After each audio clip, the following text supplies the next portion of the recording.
Hammaga assalomu alaykum, добрый день. Spark'ning chexolini yechib tashladi, faqat 4 sideniya yuviladi. Dog' bo'lib chiqqan ekan.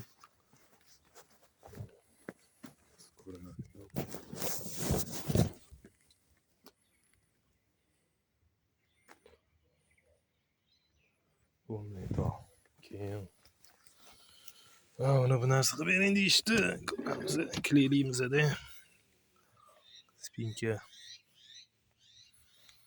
Sergelida именно Spark spinkasi narxi oshib ketgan. 120 ming edi, oxirgi martalab 150 mingga olib keldim gubkani yechishda. Narxi qanday qilmoqchi bo'lsanglar, pasti 110 ming Spark'ga. Mana 150 mingga chiqib ketgan. Charchamanglar. Xizmatli bo'lsa bemalol aloqadamiz. Xizmat narxiga kelsa ko'pchilik so'raydi. 4 sideniya buniki 250 ming bo'lyapti kiyimalari bilan. Charchamanglar.